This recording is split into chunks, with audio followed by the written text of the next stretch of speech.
Diabetes అనేది మనకి ఒక మల్టీ ఆర్గన్ సిస్టమ్. అంటే డయాబెటీస్ అంటే కేవలం షుగర్ పెరగడం, దాన్ని తగ్గించాలి, అలా కట్టే కొట్టే తెచ్చేలా ఉండదు. షుగర్ వల్ల మనకి అన్ని అవయవాలు నవనాడులని ఎఫెక్ట్ చేస్తుంది. అనగా బ్రెయిన్ని కూడా ఎఫెక్ట్ చేస్తుంది. షుగర్ ఎక్కువైతే బ్రెయిన్ స్ట్రోక్స్ రావచ్చు, గుండెని ఎఫెక్ట్ చేస్తుంది, అంటే మనకి కార్డియాక్ స్ట్రోక్స్ రావచ్చు.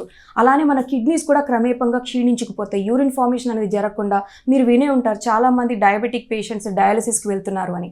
అంటే వాళ్ళ కిడ్నీ సిస్టమ్స్ కూడా ఎఫెక్ట్ అవుతాయి. సిమిలర్లీ డయాబెటీస్ వల్ల న్యూరోపతి అంటాం, అంటే మన స్పర్శ కోల్పోవడం కానీ లేకపోతే పట్టు విడిచేసుకోవడం కానీ.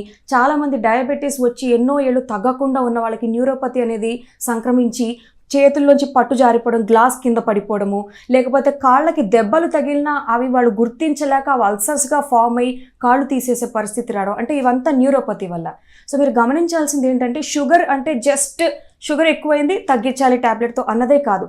అది కంట్రోల్లో లేకపోతే మన అవయవాన్ని అది తినేస్తుంది లోపల నుంచి.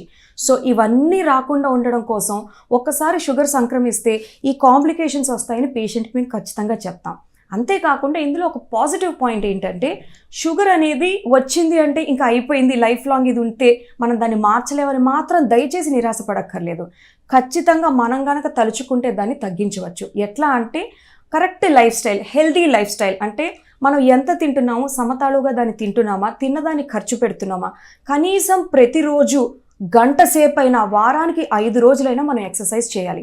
మనకి సాయశక్తిలో ఏది కుదిరితే అది బ్రిస్క్ వాకింగ్ కావచ్చు, అంటే వేగంగా నడవడం కానీ, running, jogging, cycling, skipping, swimming, కొంతమందికి డాన్స్, జుంబా అంటే ఇప్పుడు చాలా వచ్చాయి. ఇలాంటివి ఏవైనా చేయొచ్చు, కానీ గంట సేపు రోజుకి మనం వ్యాయామం ఇలా చేయాలి.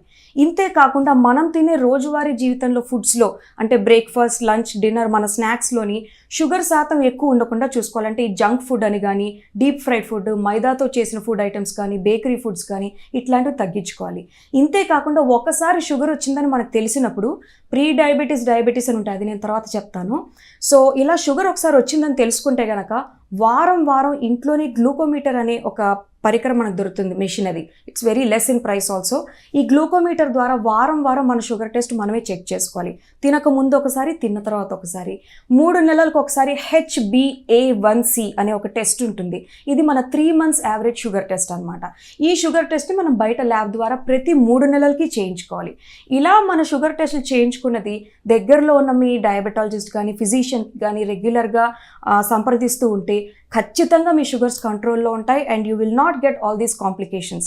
వచ్చిన ప్రతి వాళ్ళందరికీ వస్తాయని రూల్ లేదు, కానీ దాన్ని కంట్రోల్లో పెట్టుకోకపోతే మాత్రం ఖచ్చితంగా ఇవన్నీ అందరికీ సంభవిస్తాయి. So we should be aware.